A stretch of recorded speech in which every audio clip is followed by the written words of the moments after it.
muy buenos días a todas y a todos.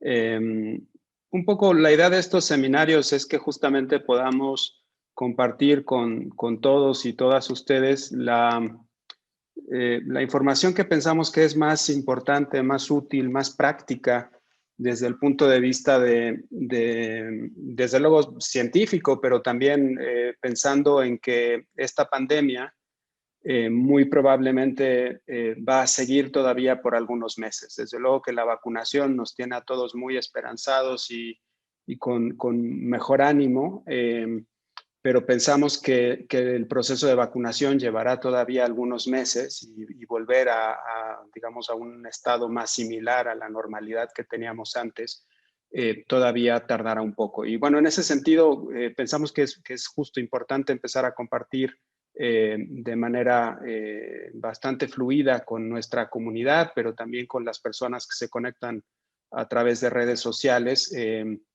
esta información que busca, digamos, condensar, ¿no? Como aquellas cosas que son más fundamentales. Entonces, el día de hoy vamos a hablar sobre cosas que podemos hacer para reducir la probabilidad de que nos contagiemos, ¿no? Para prevenir el contagio.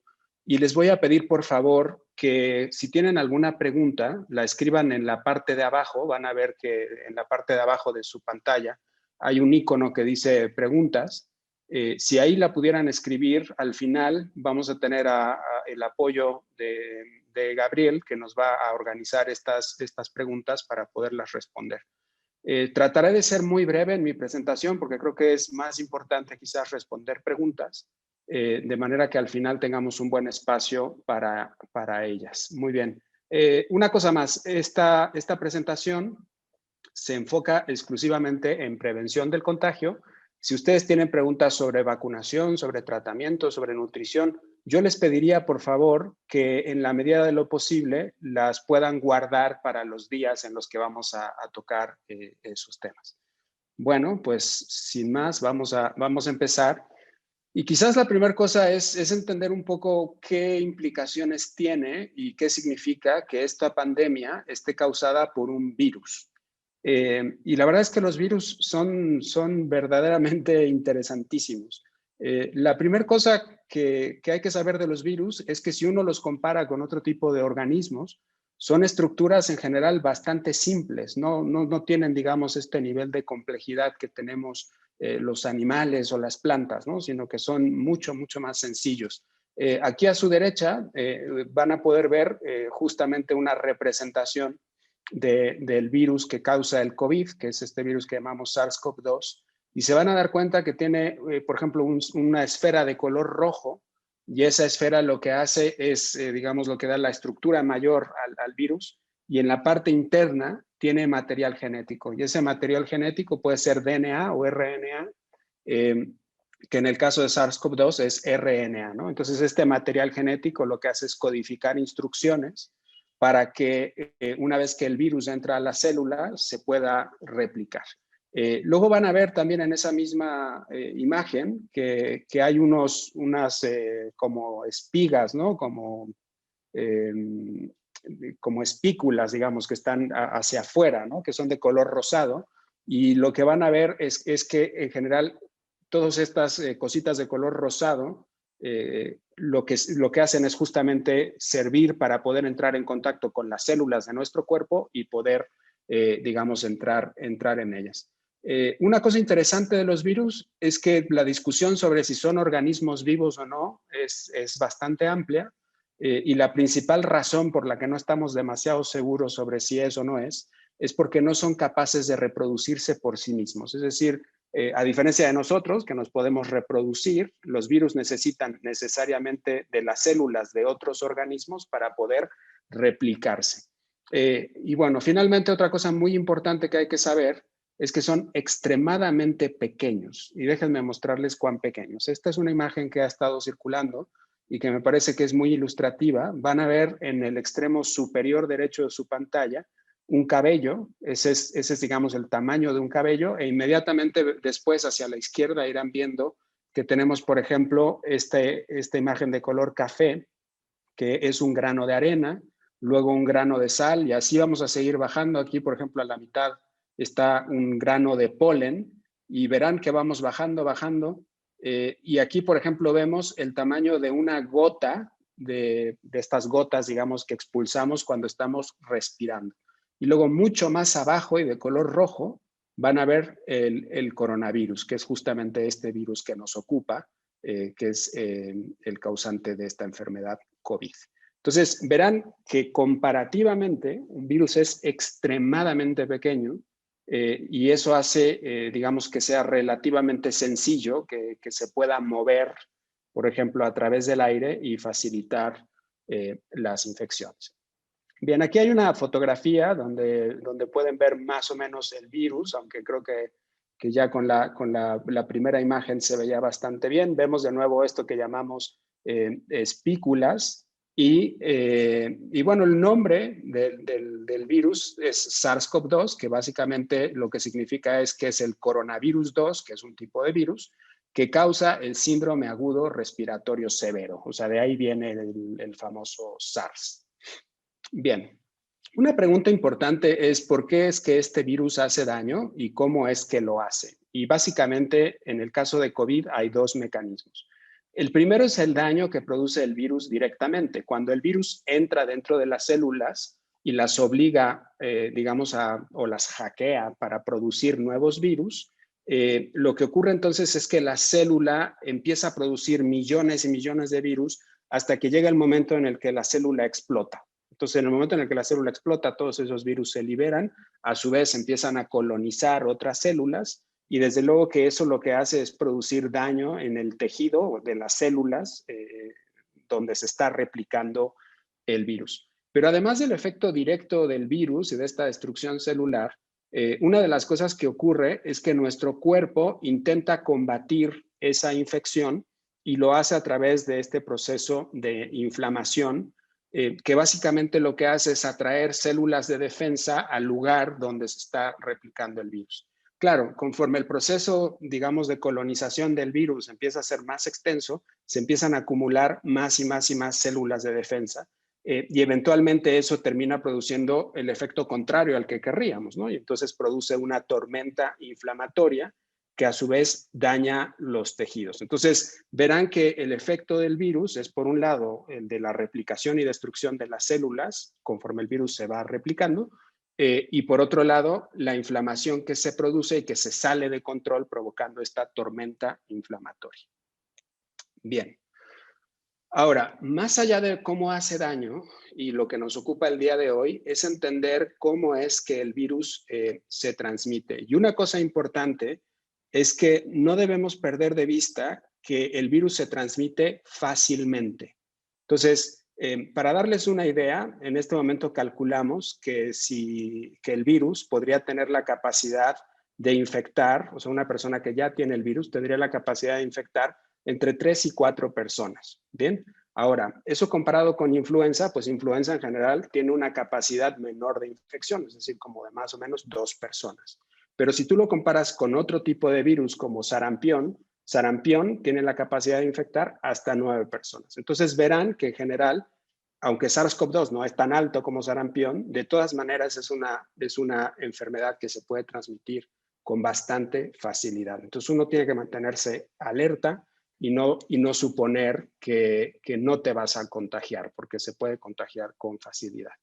Bueno, la segunda cosa importante es que en general el mecanismo por el que pensamos que la infección ocurre es principalmente a través de las pequeñas gotas de fluido que generamos cuando hablamos, cuando cantamos, cuando tosemos o cuando estornudamos, pero además que esas pequeñas gotas son de diferente tamaño, algunas caen muy cerca, pero luego hay otras que son muy chiquitas, muy pequeñitas, que pueden mantenerse en el aire y esas que se mantienen en el aire le llamamos aerosoles.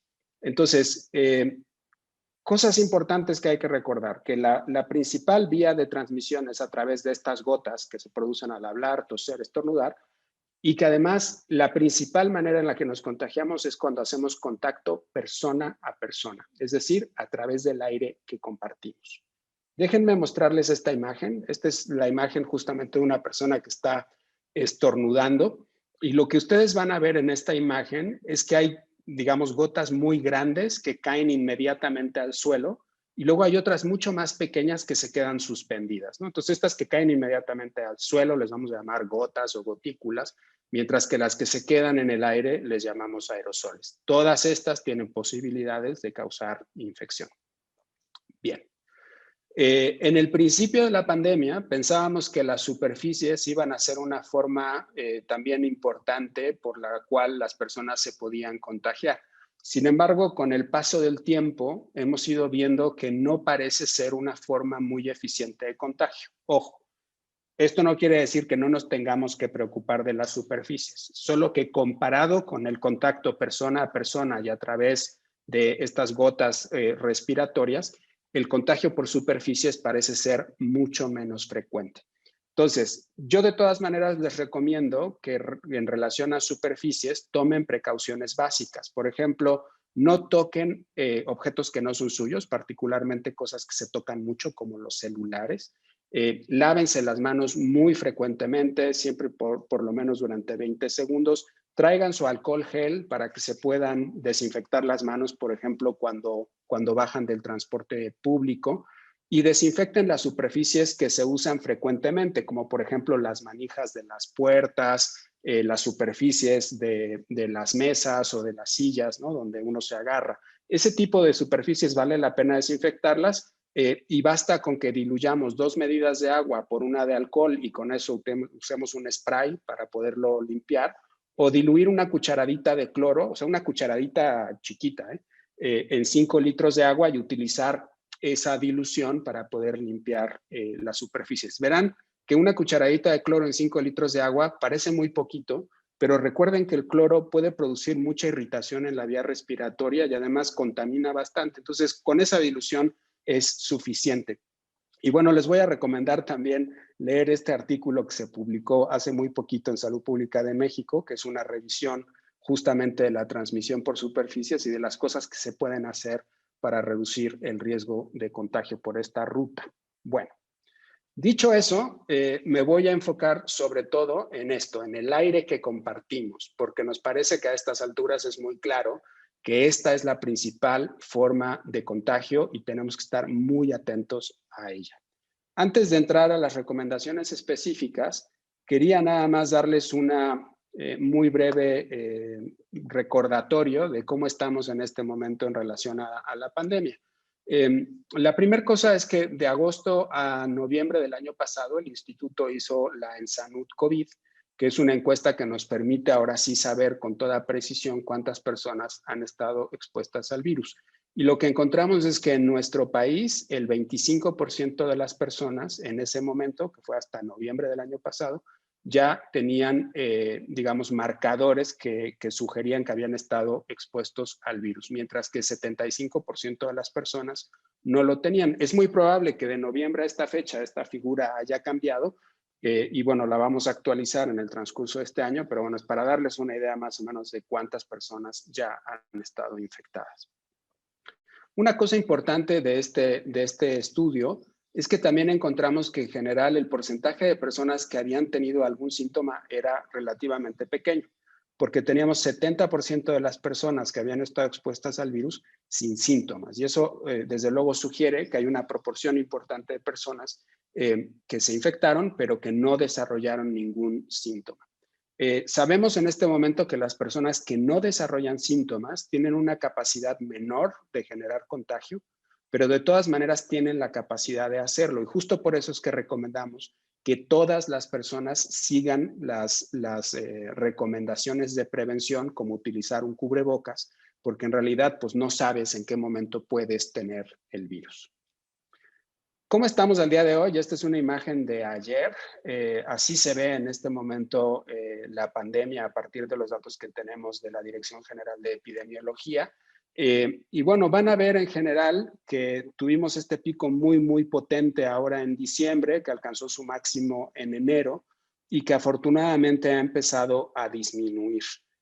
Una cosa que me gustaría que ustedes vieran muy claramente es que este nivel que estamos experimentando el día de hoy es más alto que el nivel que tuvimos en el primer pico de la pandemia. Se fijan que aquí hay una distancia por ahí de agosto 8, que indica que todavía estamos bastante por arriba del pico, del primer pico de la epidemia. Entonces, esto es una cosa muy importante porque lo que significa es que el día de hoy, la probabilidad de encontrarnos a alguien que tenga el virus, aunque no tenga síntomas, es más alta que en la primera ola. Y entonces tenemos que cuidarnos, no podemos bajar la guardia. Bien, entonces algunas recomendaciones para ustedes, para sus familias, cosas muy prácticas. Miren, la primera es, tenemos que partir de un principio de solidaridad. No estamos solos en esta pandemia, todos estamos experimentándola, todos estamos preocupados, todos tenemos miedo y es muy importante que seamos solidarios. Muchas de estas recomendaciones, si todos las seguimos, van a ayudar justamente a reducir el número de personas que se están enfermando. Entonces, no se vean, digamos, como individuos aislados, donde si ustedes toman una decisión no afectan a los demás, porque en este caso en particular, pero en muchas cosas más en salud, su decisión impacta sobre la vida de otras personas. Esto seguramente ya lo han visto por ahí, le llaman la estrategia del queso suizo y a mí me gusta mucho porque justamente creo que muestra una cosa muy importante y es que no hay una sola acción porque por sí misma, por sí sola, nos asegure que no nos vamos a contagiar. Necesitamos hacer una serie de cosas, digamos, para poder reducir de manera importante el riesgo. Y yo en este caso lo que hice fue seleccionar las 10 que me parece que son más importantes, no necesariamente en orden, aunque ahora verán que hay algunas de ellas que desde luego que van a tener más impacto que otras, pero creo que todas se deben de seguir y todas se deben de implementar. Entonces, bueno, van a ser 10, voy a tratar de irme rápido. La primera es, quédense en su casa. Si no tienen que salir a algo, digamos, muy necesario, muy esencial, lo mejor que pueden hacer es quedarse en su casa. Si ustedes se quedan en su casa, reducen el número de contactos persona a persona y eso desde luego que va a reducir el riesgo de que ustedes se puedan infectar. Entonces, traten de salir solo a cosas esenciales, como por ejemplo comprar comida. Desde luego, si tienen que ir a trabajar, pues hay que ir. O si necesitan ayudar a alguien o cuidar a una persona que esté enferma. Todos entendemos que llevamos ya muchos meses en confinamiento y cuesta trabajo mantener, digamos, ese nivel, ¿no? de estar aislado. Y si necesitan despejarse, yo creo que es muy válido que ustedes puedan salir, caminar, pero les recomiendo que lo hagan en espacios abiertos y poco concurridos. Por ejemplo, en un parque, temprano en la mañana, antes de que ese parque se empiece a llenar de personas. La segunda cosa que creo que es muy importante, sobre todo porque en este último pico que tuvimos en diciembre y enero, pensamos que estuvo principalmente impulsado por reuniones familiares y por fiestas. Entonces, por favor, no hagan ni asistan a reuniones. A veces pensamos, bueno, una reunión familiar pequeña no va a tener demasiado impacto. Mi recomendación es que si están en semáforo rojo o semáforo naranja, pues mejor ni siquiera pensarlo, porque el riesgo va a ser muy, muy alto. Ahora, una vez que logremos pasar a semáforo amarillo y verde, quizás se pueda hacer, digamos, con algún nivel de seguridad, pero siempre manteniendo las reuniones muy, muy pequeñas, es decir, máximo 2 hogares, y eso estamos pensando 6 a 8 personas, siempre en lugares abiertos, por ejemplo, en un jardín, en un parque, un picnic, que estén bien ventilados, utilicen el cubrebocas todo el tiempo. O sea, el gran problema de las reuniones es que uno siempre termina comiendo, ¿no? Entonces se quita el cubrebocas y mientras estás comiendo estás hablando con otras personas y eso aumenta mucho el riesgo de contagio. Entonces, si están, digamos, separados en un lugar abierto, utilicen el cubrebocas la mayor parte del tiempo, todo el tiempo que puedan. No consuman alcohol, porque en el momento en que uno empieza a consumir alcohol, pues ya se olvida todo, ¿no? El cubrebocas y la sana distancia y todo. Y finalmente, traten de hacerlo por un tiempo breve. Es decir, creo que el objetivo de estas reuniones tiene que ser poder ver a las personas que queremos, ver que están bien físicamente, pero no aumentarles el riesgo. Entonces, por tiempos breves, en espacios abiertos y desde luego sin olvidar todas las medidas precautorias. Y por favor, no lo hagan ni en rojo ni en naranja, porque el riesgo en esos casos es muy, muy elevado. Bien, hay que utilizar cubrebocas, desde luego que sí, siempre y todas las veces. hay que aprender a colocarse el cubrebocas porque tiene que cubrir, van a ver aquí en la figura, tiene que cubrir la nariz, tiene que cubrir debajo de la barbilla y además tiene que quedar bien pegado a su piel en la cara. Una de las cosas que ocurre a veces es que como que el cubrebocas se nos sube o se nos baja o queda un poco flojo. Si tienen este problema, yo lo que les recomiendo es que prueben con otro cubrebocas. Hay cubrebocas más pequeños, cubrebocas más grandes y a veces es una cuestión más bien de probar otro diseño u otro material para que se logre quedar en su sitio.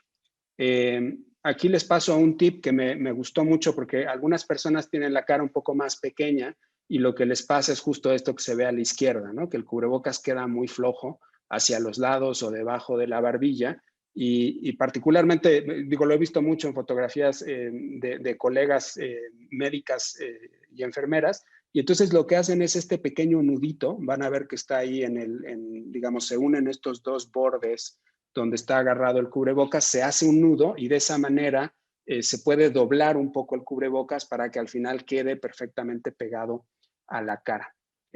Otra de las cosas que se puede hacer en este caso es colocarse, por ejemplo, una media de nylon encima para que justamente se pegue mejor. Y bueno, recientemente hay una nueva recomendación del CDC donde se puede llegar incluso a utilizar un doble cubrebocas, un cubrebocas quirúrgico como este que están viendo en la imagen y encima un cubrebocas de tela que ayude a mantener ese cubrebocas quirúrgico mejor puesto. Hay dos tipos generales de cubrebocas que se pueden utilizar en la comunidad, los cubrebocas de tela, que recomendamos de preferencia que sean de algodón y que tengan 3 capas. Estos cubrebocas son muy buenos porque en general son lavables y van a tener un impacto ecológico menor, además son más baratos porque los puedes utilizar varias veces y lo que recomendamos es que lleven una muda en una bolsa de plástico o una bolsa tipo Ziploc, de manera que si se les moja o se les ensucia, en ese momento hay que quitarlo y cambiarlo.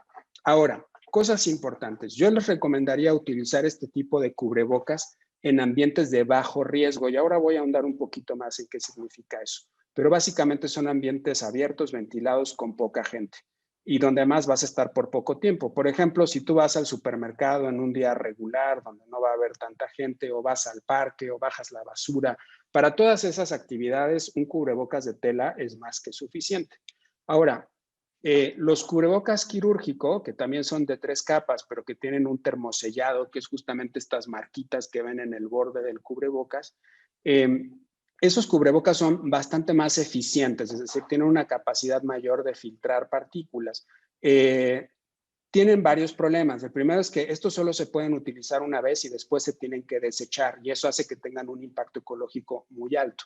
Y la otra cosa además es que son más caros, ¿no? O sea, a largo plazo pues tienes que estarlos comprando porque se tienen que tirar y pues sí son un poco más caros.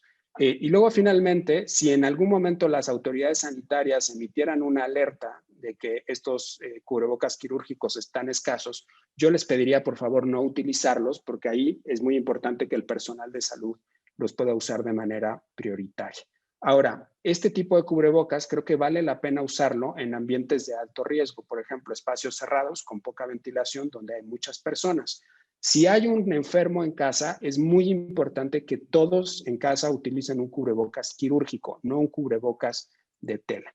Si van a visitar a alguien que necesita ayuda y van a tener que entrar a su casa, por favor pídanle a esa persona que abra las ventanas para que se ventile muy bien ese espacio y usen un cubrebocas quirúrgico. Si van a visitar un hospital o una clínica, de igual forma utilicen un cubrebocas quirúrgico.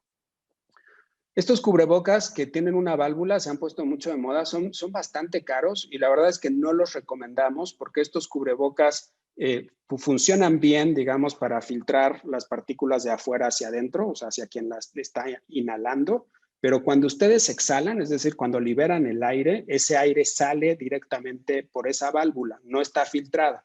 Y entonces, si ustedes tuvieran el virus, podrían contagiar a otra persona. Entonces, definitivamente, estos no los recomendamos, no gasten su dinero en ellos, no valen la pena. Bueno, ahora, sana distancia, van a ver en estas imágenes que les puse aquí, que en general estas pequeñas partículas que nosotros liberamos cuando hablamos, tosemos o estornudamos, alcanzan diferentes longitudes. Entonces, en la parte de arriba van a ver qué tan lejos llegan cuando uno está estornudando y van a ver que pues llegan hasta 6 metros, que es bastante distancia. Si uno tose, estas partículas pueden llegar hasta 3 metros y si solamente estás hablando, se quedan más o menos como a 1 metro. Entonces, tomando esto en consideración y pensando que la mayoría de las personas no vamos a estar expuestas a alguien que nos va a estar estornudando, es que hemos recomendado que la distancia mínima, ojo, esta es la distancia mínima a la que deben estar de otra persona es de 2 metros. ¿Cuál es la distancia recomendable? Tan lejos como puedan. Es decir, si ustedes pueden hablar con un colega del trabajo estando a 3 o a 4 metros, eso es mejor que se queden a 2 metros. Pero por favor, traten de no estar más cerca de 2 metros de otras personas, entonces ya la probabilidad de que estas gotitas los alcancen es relativamente alta. Bien, el quinto sería que eviten espacios cerrados, mal ventilados y donde hay muchas personas. ¿Por qué? Porque la ventilación ayuda a disipar el virus y entonces si uno, por ejemplo, tiene 2 ventanas abiertas en su oficina o en su casa, se crea un flujo de aire que ayuda a que estos aerosoles de los que platicábamos al principio se puedan disipar más rápidamente. Hay una serie de espacios cerrados que son de bastante alto riesgo y que es importante que estén siempre pensando en ellos. Por ejemplo, los baños públicos habitualmente tienen mala ventilación, se ocupan por varias personas y además el virus se puede excretar a través de las heces. Entonces es muy importante que si van a usar un baño público lo utilicen exclusivamente para lo que necesitan en ese momento, se laven las manos y salgan lo más pronto que puedan. Lo mismo para elevadores y oficinas donde, por ejemplo, la ventilación no es muy buena. Y finalmente, si hay muchas personas, cuesta más trabajo mantener esta distancia mínima de 2 metros y además habitualmente no hay muy buena ventilación. Entonces, déjame ponerles 2 ejemplos. Este sería un lugar que yo consideraría un lugar de muy alto riesgo. Van a ver que hay muchas personas, van a ver además que no hay ninguna fuente de ventilación, o sea, no hay ventanas abiertas, no se ve, digamos, por ningún lado un sistema de extracción de aire. Hay muchísimas personas y además si se fijan pues ninguna trae cubrebocas, ¿no? Entonces yo consideraría este espacio como un espacio de muy alto riesgo y entonces lo que haría sería ponerme el cubrebocas quirúrgico y tratar de estar ahí lo menos de tiempo que se pueda. Por otro lado, es un espacio abierto, es un espacio donde hay menos densidad de personas, todo el mundo trae su cubrebocas y además es un lugar muy bien ventilado. Yo este espacio lo consideraría de bajo riesgo. Bien, entonces, cuando vayan a ir a un sitio, traten de pensar cuánto riesgo va a haber en función de esto, ¿no? De si es abierto, de si está ventilado, de si hay muchas personas. Y bueno, afortunadamente a estas alturas ya es muy común que las personas traigan cubrebocas. Ahora, ¿qué pasa si tienes que entrar a uno de estos lugares, mal ventilados, cerrados y concurridos? Yo les recomendaría estar el menor tiempo posible. Entonces, si por ejemplo tienen que ir a un banco y ya saben que va a estar bastante concurrido, que va a haber poca ventilación, o si tienen que ir a hacer un trámite, planeen muy bien qué es lo que tienen que hacer, lleven toda la documentación en su mano, lleven su pluma, todo esto que sabemos que a veces nos hace perder tiempo, de manera que estén el menor tiempo posible en esos espacios. Y desde luego, si lo pueden hacer mejor por teléfono o por internet, háganlo. En el transporte público es también importante que estén muy atentos. Traten de que todas las ventanas del camión o el vagón donde van estén abiertas. Por favor, no hablen, griten o canten, porque en ese momento pues aumentamos la cantidad de partículas que hay en el ambiente. Usen siempre el cubrebocas y si les es posible, caminen o utilicen la bicicleta. Es decir, igual, bueno, quizás tienen que tomar 1 o 2 camiones, pero si pueden caminar un trecho, eso ayuda un poco a reducir el tiempo que van a estar dentro del transporte público. Estas 2 ya seguro las conocen muy bien. Cuando tengan que estornudar o toser, háganlo en el canto interno de su brazo. Lávense las manos muy frecuentemente y por lo menos durante 20 segundos. El número 9 es aislarse al primer síntoma. Y yo sé que esto es complicado porque COVID tiene síntomas muy poco específicos, ¿no? Por ejemplo, fatiga, fiebre, tos seca, pérdida del olfato o el gusto. Y unos que son todavía menos específicos, que es dolor de garganta, diarrea, ojos rojos o dolor de cabeza. Entonces, mi recomendación es si empiezan a experimentar cualquiera de estos síntomas, es decir, si sienten algo que no habían sentido, no se sienten muy bien, se sienten cansados, lo mejor es que se aíslen y que esperen y que se mantengan en observación para ver cómo evolucionan. Si pasan 2, 3 días, ya se sienten mejor, no se sienten tan mal, ya desaparecieron los síntomas, bueno, yo creo que ahí uno puede tomar la decisión de seguir con un poco de precaución, pero si los síntomas empiezan a empeorar, pues eso claramente hay que buscar atención médica y recomendaciones médicas. Una cosa muy importante es el aislamiento, y cuando decimos que uno se tiene que aislar, es que se tiene que quedar en un espacio separado en casa.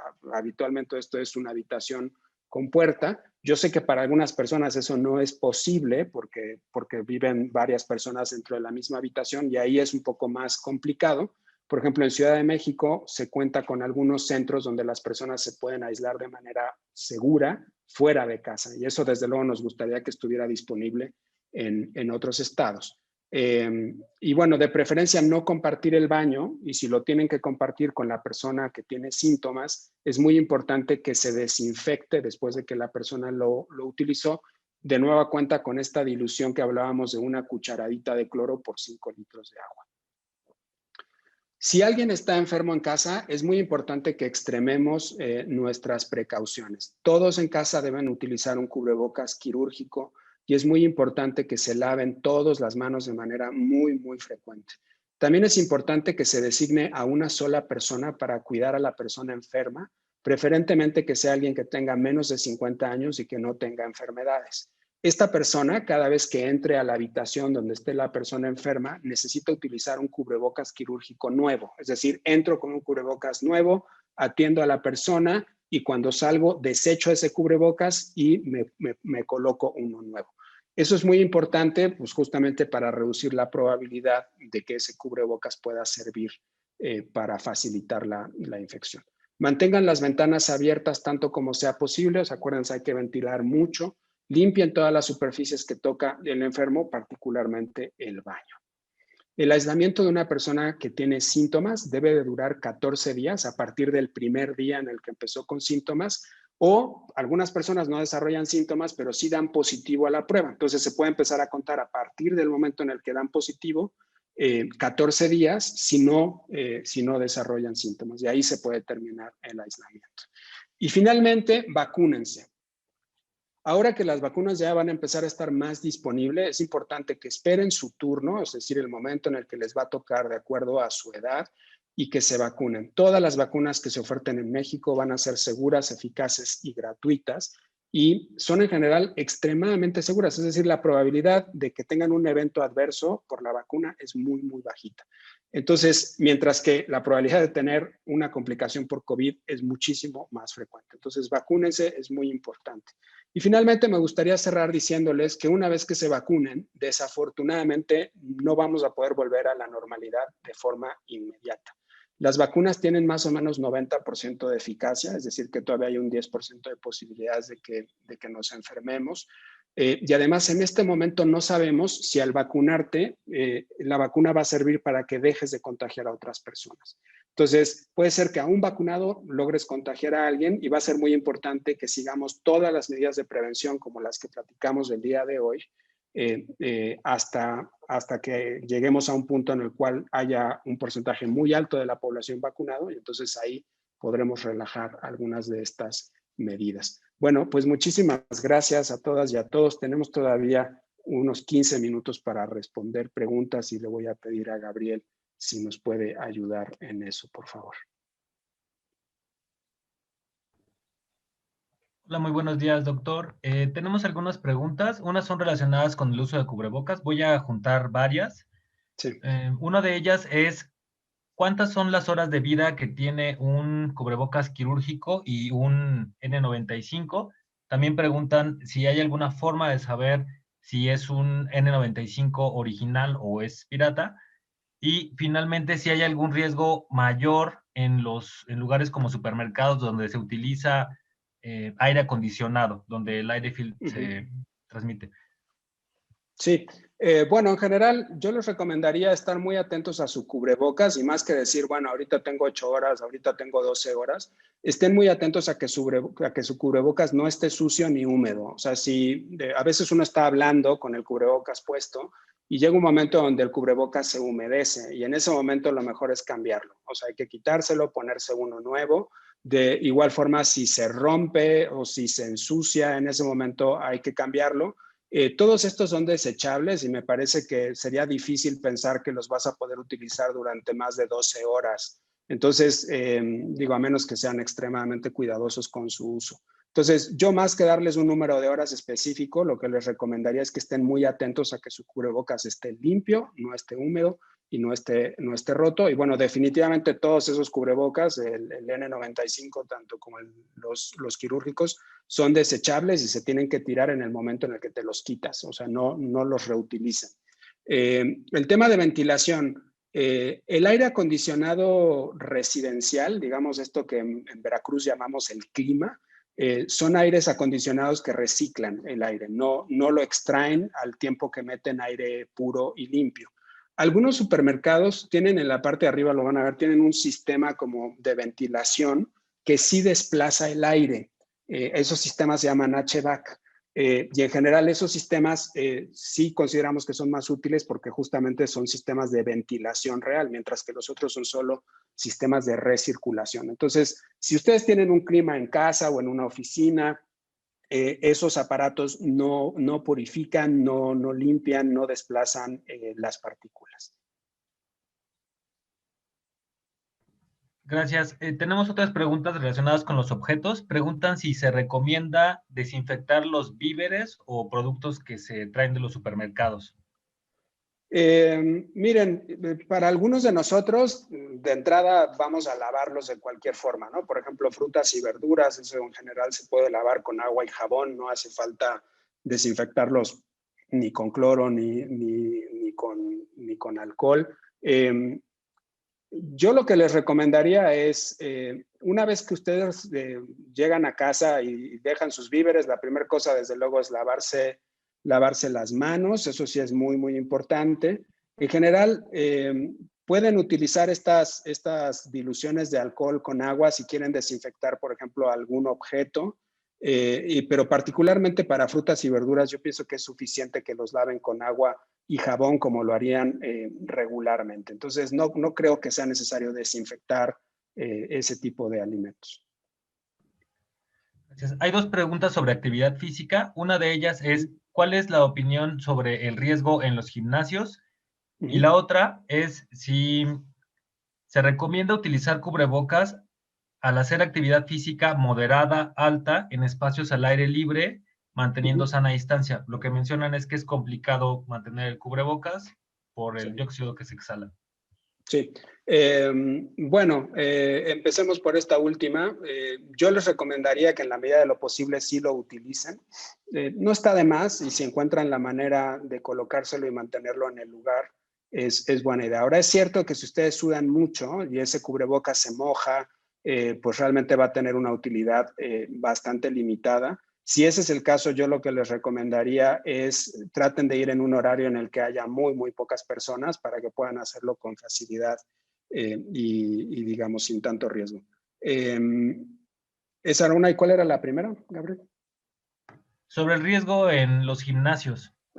Sí, los gimnasios. A mí me parece que es mala idea. O sea, me cuesta mucho trabajo imaginar cómo un gimnasio puede ser un espacio seguro. O sea, estás haciendo actividad física, estás exhalando con mucha fuerza.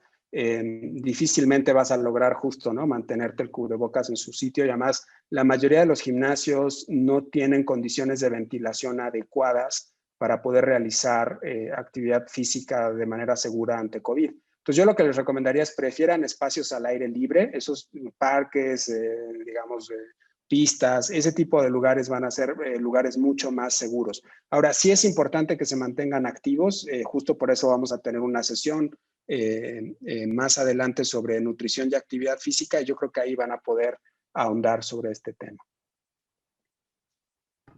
Gracias. También preguntan si se recomienda cambiarse, quitarse los zapatos al llegar a la casa, cambiarse toda la ropa y quitarse los zapatos al entrar a casa después de venir de la calle, perdón. Claro, me parece que no es necesario.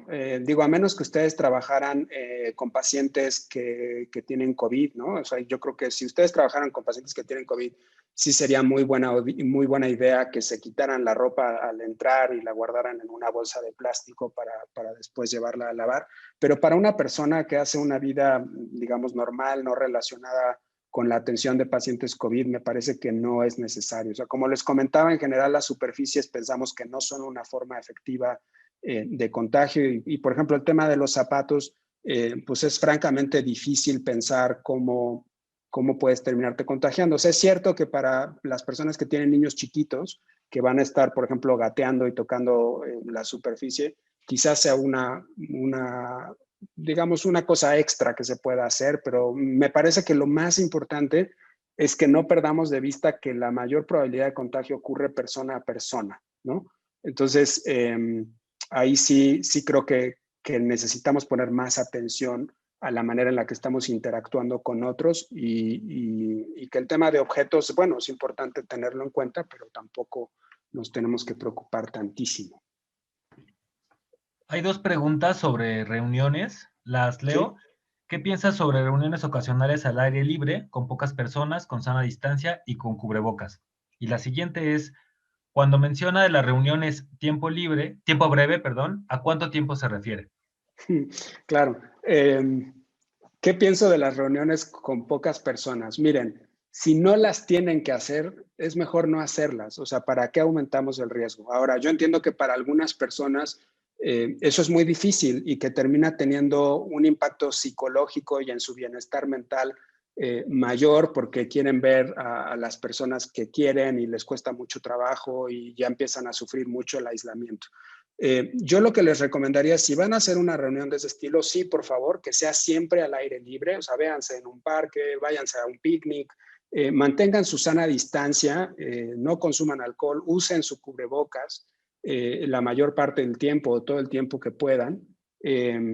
Y respecto del tiempo, pues yo les recomendaría que sea lo más breve que se pueda. Es decir, entiendo que para algunos igual verse 15 o 20 minutos no va a ser suficiente, pero bueno, digamos, nosotros tenemos esta definición, ¿no? En epidemiología de que consideramos contacto cercano a alguien que estuvo, digamos, muy cerca de ti durante 15 minutos. En este caso quizás podríamos extenderlo un poco, pero yo definitivamente creo que no recomendaría nada más de una hora. Ahora, una cosa que sí es muy importante es, si el semáforo está en naranja o rojo, por favor, no se reúnan porque el riesgo es verdaderamente muy elevado, ¿no? O sea, espérense a estar en amarillo o verde. Y además, es muy importante que si tienen acceso a tecnologías como esta que estamos utilizando el día de hoy, aprovéchenlas, reúnanse con su familia a través de este medio, organicen comidas, organicen juegos, se puede jugar muy bien a la lotería, se puede jugar muy bien incluso cartas, ¿no? Se puede hacer un poco ahí de juego para mantenerse en contacto social. O sea, el contacto social es fundamental y lo entendemos perfecto, pero no necesariamente tiene que ser físico. Okay. Hay dos más sobre objetos. Preguntan si el dinero es un medio de contagio y también si hay algún efecto preventivo en rociarse alcohol sobre la ropa.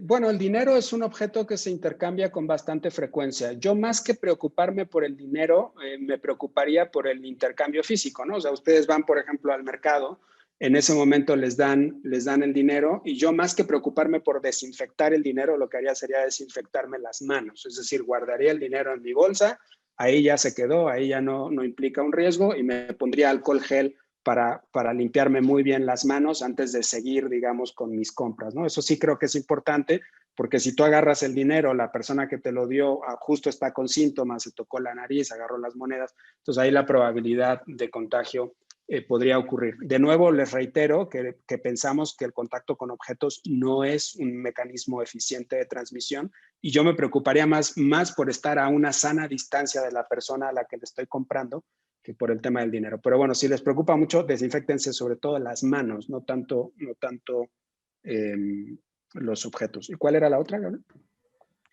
El rociarse alcohol en la Sí. ropa. No, me parece que no es necesario. O sea, esta dilución que yo les daba de 2 partes de agua por 1 parte de alcohol, se puede utilizar para superficies, pero en general veo muy difícil que la ropa pueda ser un medio de contagio.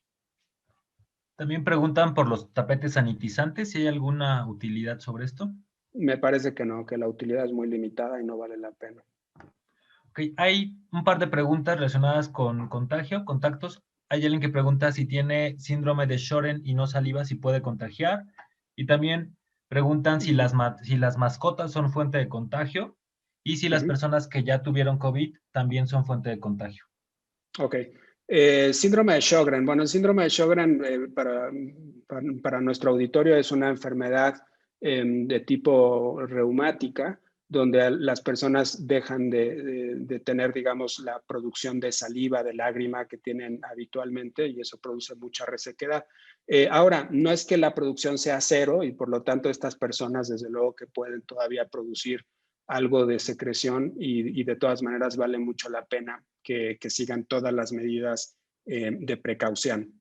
En el caso de las mascotas, en general ha sido muy raro que una mascota contagie a otra persona. Entonces, no se considera que sea una fuente, digamos, de mucha preocupación, sobre todo porque las mascotas pues habitualmente están con nosotros en casa, ¿no? O sea, vamos a estar nosotros en contacto con ellos, no va a estar, digamos, pasando por un grupo gigante de personas que lo vaya a estar tocando. Entonces, era síndrome de Sjögren, era mascotas, y la última. Si las personas que ya tuvieron COVID son fuente de contagio. Las personas que ya tuvieron COVID se pueden reinfectar. Hasta este momento consideramos que esa posibilidad es relativamente baja, pero desde luego que una persona que tuvo COVID podría reinfectarse y podría contagiar a otras personas. Okay. Hay otra pregunta, la leo porque está un poco más complicada. ¿Qué hacer si me dicen que alguien que me visitó ayer y sin cubrebocas, estuvimos en contacto, se hizo la prueba y dio positivo a COVID? ¿Cómo evitar no contagiar a los demás si fui contagiado? Desde luego. Bueno, en ese caso en particular, mi respuesta sería, es muy importante que usted se aísle. O sea, si uno estuvo en contacto con una persona que tuvo COVID y que ya está confirmado, la primera cosa que uno tiene que hacer es aislarse de su familia, suponiendo que ellos no estuvieron desde luego en contacto con esta persona, y reducir al máximo el contacto físico con ellos. Es muy importante que utilice un cubrebocas y que las personas con las que vive también lo utilicen. También es importante que esté muy atento a sus síntomas, de manera que si empieza con síntomas, en ese momento hay que buscar hacerse una prueba, que puede ser una prueba de antígeno o una prueba de PCR. Si al pasar digamos, un periodo de más o menos 5 días a partir de que tuvo el contacto, que es, digamos, el tiempo promedio que una persona tarda en desarrollar síntomas desde el momento de la infección, en ese momento se podría buscar hacer una prueba, pero si usted no tiene síntomas, las pruebas de antígeno tienen poca utilidad. Tendría que ser una prueba de PCR. Mi recomendación es aislarse, utilizar el cubrebocas, extremar las medidas como les platiqué, y si empezara con síntomas, hacerse una prueba y buscar desde luego atención médica. Muy importante. Gracias. Hay dos preguntas donde dos personas están consultando si es recomendable hacer natación como para actividad física y también preguntan si se recomiendan algunos deportes al aire libre como el tenis. En general, los deportes al aire libre van a tener muy poco riesgo, particularmente si no implican contacto físico, ¿no? O sea, hay deportes que son de muchísimo contacto. Yo esos desde luego no los recomendaría, pero el tenis, por ejemplo, pues es una actividad donde estás tú por tu lado, el otro por el otro lado, y en general sería una actividad de muy poco riesgo. No veo razones por las que uno no pueda hacer natación, o sea, solo de nuevo intenten. O sea, el problema no va a ser tanto la alberca, ¿no? Si, por ejemplo, si tienes vestidores y esos vestidores están muy llenos, entonces ahí tienes riesgo. Pero en general no creo que implique un riesgo desproporcionado. Sí. Finalmente, hay dos más. Uno preguntan si no tocarse la cara es importante y también preguntan qué hacer cuando en el transporte público las personas que van ahí no paran de hablar, cómo prevenir. Sí, bueno, uno entra un poco en estrés. No tocarse la cara, desde luego, es importante. Sobre todo si ustedes están en condiciones donde no se han podido lavar las manos. Ahora, si están en su casa, se lavaron las manos muy, muy bien, se las están lavando con mucha frecuencia, yo no me preocuparía tanto. Ahora, estaría mucho más atento a no tocarme la cara cuando esté en un espacio público, como por ejemplo en el camión, porque a veces te da comezón y te empiezas a rascar, pero bueno, justo venías agarrado del tubo y bueno. De nuevo, repito, superficies pensamos que no es la forma de mayor potencia para el contagio, pero bueno, sí recomendaría que en la medida de lo posible estén atentos a no tocarse las manos, sobre todo si no se han podido lavar las manos. Si se están lavando las manos con mucha frecuencia, están en su casa, etcétera, me parece que no hay que preocuparse, no hay que preocuparse tanto. ¿Qué hacer en el caso de las personas que no dejan de hablar en el camión? Yo me movería, yo me alejaría lo más que pueda. O sea, difícilmente los vas a convencer de que por favor guarden silencio porque pues vamos todos juntos. Sí creo que es importante que campañas como las que se hicieron en el metro de la Ciudad de México continúen y se le explica a las personas que justamente cuando estamos hablando producimos estas gotas que aumentan el riesgo de contagio. Pero bueno, en ese caso yo buscaría la manera de alejarme lo más que pueda de esa persona, de manera que no esté, digamos, dentro del radio de acción de las partículas. Hay otras preguntas. Uno, quieren saber si se necesita cubrir los ojos si se tiene que salir a la calle. Y otro, preguntan si las cubrebocas interfieren en el ciclo de la respiración. Bien. Cubrirse los ojos. Yo lo recomendaría sobre todo si están haciendo actividades que implican cierto nivel de cercanía con las personas, que es inevitable, ¿no? Por ejemplo, si ustedes son, digamos, cajeras de un supermercado, ¿no? Donde va a pasar ahí la gente y hay un momento en el que la distancia es muy cortita. Yo desde luego recomendaría que lo utilizaran. Desde luego, si son personal de salud y están atendiendo pacientes, es muy importante comprarse unos gogles de seguridad, utilizarlos. Para una persona que va al supermercado, que saca a pasear a su perro, me parece que no es necesario, aunque sí sabemos que los ojos pueden ser una fuente de entrada del virus. Sí, creo que esa sería mi respuesta. Había una más, ¿verdad? Sí, era si interfiere en el ciclo de la respiración del cubrebocas. En general no, o sea, no, o sea, ya se han hecho varios experimentos y en general, digamos, el nivel de hipoxia que podrían generar no está ahí, ¿no? O sea, no decae, digamos, el nivel de oxigenación de una persona por utilizar un cubrebocas. Un cubrebocas quirúrgico, un cubrebocas de tela. Por ejemplo, el cubrebocas de neopreno no lo recomendamos tanto, ¿no? O sea, pensamos que justo no permite que haya un buen intercambio de aire. Pero cubrebocas de algodón, quirúrgico, N95, sí, sin problema. También preguntan sobre las recomendaciones de las caretas. Sí, creo que caería un poco en el tema de protección ocular. Vamos, yo no estaría en contra de que las utilicen, ¿eh? O sea, si ya la tienen y las utilizan y están cómodos utilizándolas, síganlas utilizando. O sea, es una barrera más que vale la pena tener. Ahora, si son personas que están en contacto cercano con otras personas, desde luego, por favor, utilicen. Y finalmente preguntan si es seguro estar en los vehículos con el aire acondicionado puesto. Depende de qué vehículo. O sea, si, por ejemplo, vamos a pensar, por ejemplo, una persona que conduce un taxi o un Uber, yo lo que le recomendaría es mejor bajar todas las ventanas. Ese tipo de ventilación va a ser mucho más efectiva. El aire acondicionado de los coches, en general, recircula el aire y me parece que igual que los climas de las casas, no son una buena idea. Entonces, es mejor bajar las ventanas y dejar que el aire circule. Ahora, si van ustedes solos en su coche, en realidad me parece que pues eso no es un problema, pueden poner el aire acondicionado, van a ver que hay una función en el aire acondicionado que dice reciclar el aire, pueden utilizar esa para que no se les meta todo el humo y toda esta cosa, sobre todo si están en Ciudad de México, pero si es un transporte con otras personas, sí es muy, muy recomendable que sea con ventanas abajo. Ok, doctor, serían todas. Hay otras preguntas, pero están relacionadas más con vacunación y con los temas que se verán después. Perfecto, yo creo que esas mejor las guardamos para cuando toque ese tema.